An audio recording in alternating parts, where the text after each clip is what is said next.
So I finally decided to go Alnico with my Fender Princeton Reverb, and I've put in a Jupiter SA10 speaker. So let's have a listen. Please remember to like, share, and subscribe, and I hope you enjoy.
So you've just heard it clean with both single coils and humbuckers, and for today I'm using a Fender Telecaster loaded with a great set of custom single tone pickups, as well as a Gibson Les Paul loaded with Mojo tone pickups. You heard it with me running into it the way that I like to run into it, which is on the second input for the lower gain input. And I've got it a little bit lower than I would at rehearsal volume, but you know, it's so a little bit more, and it would still be pretty clean even at louder volumes, something that you could mic up on stage or use in rehearsal. Next, we're going to hit it with an overdrive pedal, because that's how I get my overdriven tones, and I know for a lot of Princeton players that's how you get your overdriven tones, is by running a pedal with it as opposed to just trying to get the amp to overdrive on its own, which gets pretty loud. However, at the end we are going to turn it up. I'm going to get it up to 9. I'm not going to open it up all the way because then it just gets a little hairy. At 9 it's a much more musical sound. It doesn't quite have the hazy edges. So let's talk about the speaker a little bit. Now, for those of you who follow my channel, you know that I recently did a Princeton versus Fender Blues Junior video, and for that I put in a Jensen Alnico speaker, which was my first time putting an Alnico speaker in the Princeton. The thing about the Jensen was the P10RQ. It's one of the P10s. I think it was the R. Let's say it's the R. It was the P10R, and that speaker is a good speaker, but it's not as much of a departure from the ceramic sound as is per usual with Alnico versus ceramic.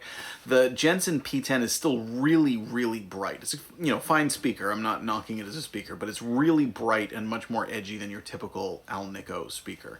And Jupiter, who's a company I have been working with doing reviews, and this is a sponsored review, had also sent me a 10-inch speaker that's Alnico, and I thought I should really try it in the Princeton. I'm kind of interested in what this would have, because I also, many of you know, I've had a Weber in there for a long time, which is another speaker that I love in that amplifier. It's not against that speaker, it's just I thought it would be really cool to try the Alnico sound.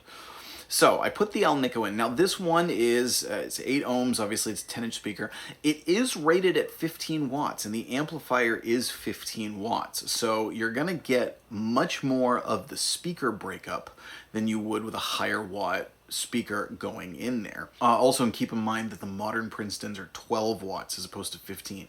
Mine was from when it was 15, and I honestly don't know the ins and outs of that, but for a long time the Fender Princeton reissue was 15 watts. Now it's 12 watts. The 68 has always been 12 watts. Anyway, it's 15 watts. The speaker's 15 watts, 8 ohms. It's easy to install. This is one of my favorite amps to be able to swap speakers in, because it's just so easy. Just pop that little bottom back plate off and then pop the speaker, and it's no big deal at all. As opposed to a lot of amps, you need to take the whole chassis out. It's just miserable. My response to the speaker is I really like it. It does take away a little bit of that top end sparkle, but it doesn't lose retention, and it has this nice, smoother, more pleasant top end. and the mid-range really warms up. It almost doesn't sound quite as scooped anymore. So it's just a really, really pleasant, slightly softer but richer tone than you get from ceramic speakers. And I particularly noticed that when I turned it all the way up, and also because it's 15 watts and you get the speaker distortion. Driving it hard on its own and turning the volume up with a ceramic speaker, and it sounds like your kind of classic blackface overdrive, which almost sounds like a fuzzy kind of tone. With the Alnico speaker, it almost gives it more of like a tweed drive sound. The warmth makes it kind of sound fatter, and again, with a little bit less of that top end edge, it just like, it really fills up. So it's a great option, I think, if you're someone who kind of like wants the, you know, the clean and the reverb and the tremolo of the Princeton, but you're also kind of like, yeah, but I also love it like a tweed drive. Kind of gives you, at least I think, a little bit of the best of both worlds. So we're going to jump back in with some tone here. Please let us know what you think in the comments. Is this a sound that you like for the Princeton? Do you prefer the edgier, kind of more scooped tone that you get from a ceramic speaker? I am going to put a link to Jupiter speakers in the comments. I do want to say thank you to them for sending this speaker over. The pedal that you're about to hear is the Wampler Bell, which is pretty much my favorite overdrive to use with the Princeton. I think if push came to shove, and I could only keep one overdrive for this amp in particular, that's probably the overdrive that I'd keep. So we're going to hear it with both single coils and humbuckers using the bell, and then I'm going to switch from the number 2 input to the number 1 input, turn it up to 9, so you're going to hear some really beautiful natural overdrive from the amp itself. I'm Jack Fossett. Please remember to like, share, and subscribe, and I hope you enjoy the rest of the video.